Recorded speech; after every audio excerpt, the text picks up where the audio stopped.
Good afternoon. Last night, Mark Carney did not merely win an election, he secured a mandate.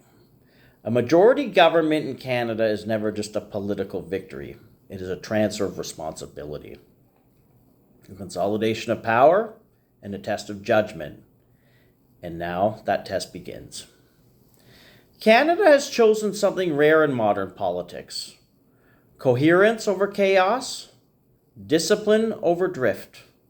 After years of fragmented mandates and cautious half measures, voters have handed Carney the tools to govern, and with them, the burden to deliver. So, what does this mean for the future of the country? First, it means clarity on the economy, but also accountability.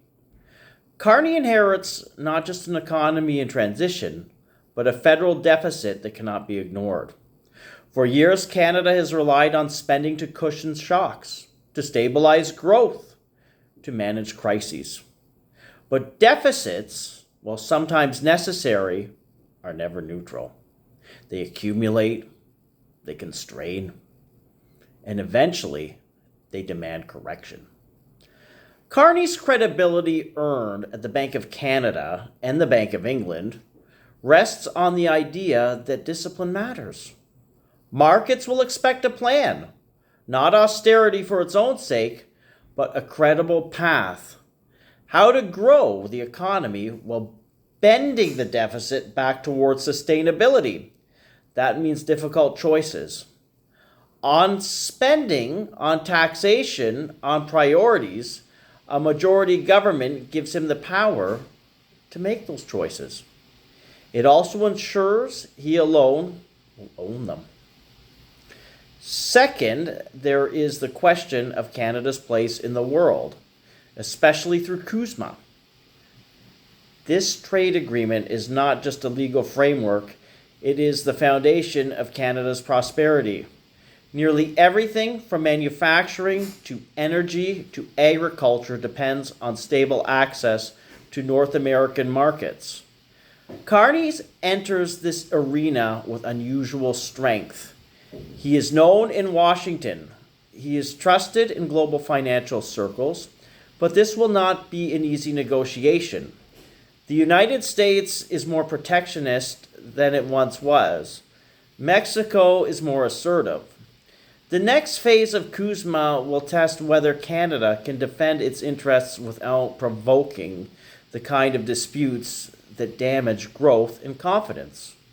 Carney's task is simple to state, difficult to execute: keep North America integrated, competitive, and stable in a world that is becoming less of all three.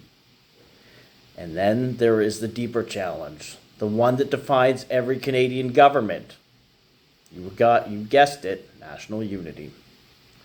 In Quebec, unity depends on respect, not slogans, not symbolism, but a steady demonstration that federal power can coexist with provincial identity.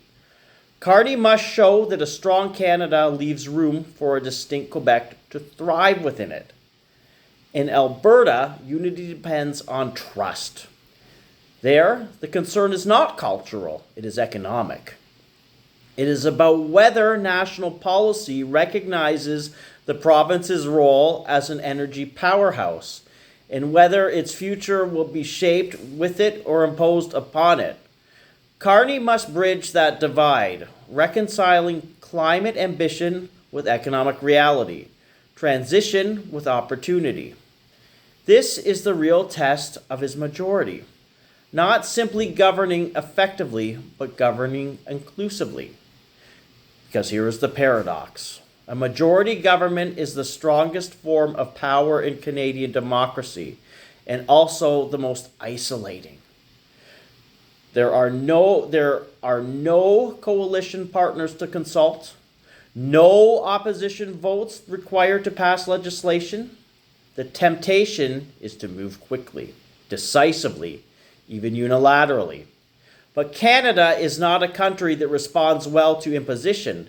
It requires persuasion. It demands balance. And so Carney begins his tenure with both an advantage and a risk. He has the authority to act. He has the credibility to lead. He has the opportunity to reset Canada's economic and political trajectory.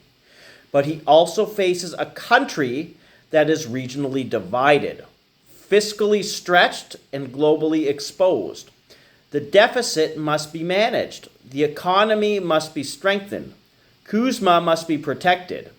And the country itself must be held together, not by force, but by confidence. That is the assignment Canadians have given him. And history suggests that majorities do not last forever, but the decisions made under them do. Now the real work begins.